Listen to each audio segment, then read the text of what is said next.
physical property. Now the homework, they had you address a problem here. It says, circle the letter of the term that is not a physical property, right? And they're saying melting. Now, the internet kind of disagrees with them a little bit. If you go on the internet and you look, is melting a physical property? They're going to say, physical properties can be observed or measured without changing the composition of matter. Physical properties are used to observe and describe. You will see that they've got some properties of copper listed. And they have the chemical properties, and they have the physical properties. Does everybody see that? Yeah.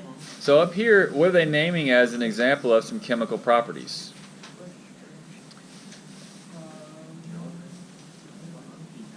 Rust. So rust, I would remember rust. So if you're trying to remember, I guess, a characteristic, try just to go with one of them.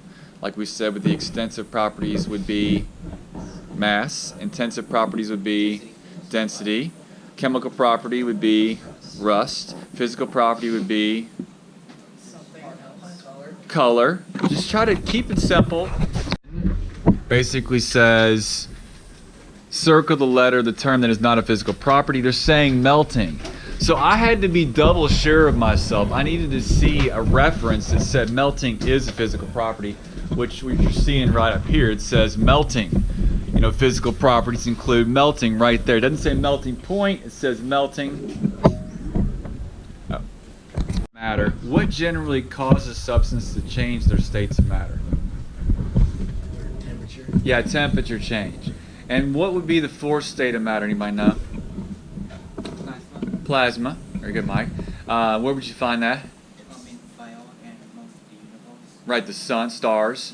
Yeah, plasma is kind of like what? What's it a combination of? Gas and a liquid. The star, you wouldn't be able to land a spacecraft on it because of this plasma nature to it.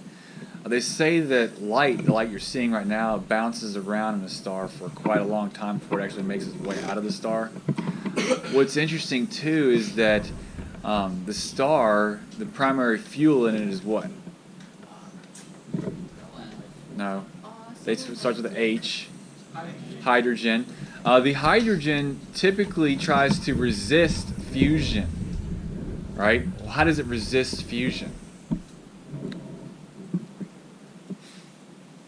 Remember, it's trying to make helium when it fuses, right? So H1 plus H1 does not give you the mass of helium. The mass of helium is 4. Does everybody see that right here? Even though you have a 2 there, helium is very unstable at 2. It'll break apart.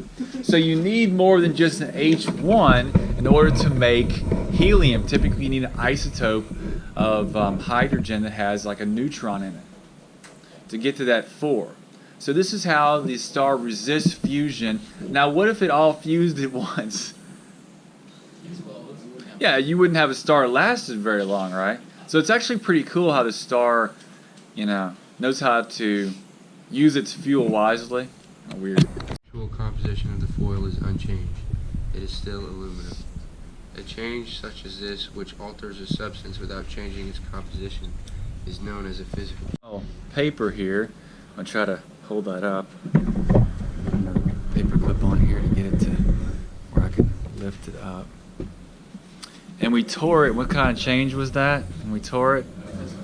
Yeah, then we burned it, and you can see the hole through there. So what type of change is it when you burn it? It's a chemical change when you burn it because you don't see the paper anymore. Does everybody see how there's a little hole in the paper? Yeah, so it's not paper anymore. That's evidence of a chemical change. You've produced a new substance. Now, when we start talking about chemical properties, that means some substances are more reactive than other substances. Like iron tends to do what in the presence of oxygen? Rust. That's why if it rains, the water holds the oxygen and it causes it to rust. So if you're wondering why it doesn't rust when it's raining, it's because there's not water there to hold the oxygen onto the iron. Also, you've got things that are corrosive, like acids. Oh, we did a chemical change. So you've got acids, if you spill them on you in a lab, they're dangerous. So you'll see a warning label, and the chemical change or the chemical property is on the label. Does everybody understand why we put why you need to know chemical properties? Because they're warning labels to you. If you're driving down the road and you see like a truck carrying gasoline, you should see a warning label. What's the warning label? Flammable. Flammable. That's a chemical property.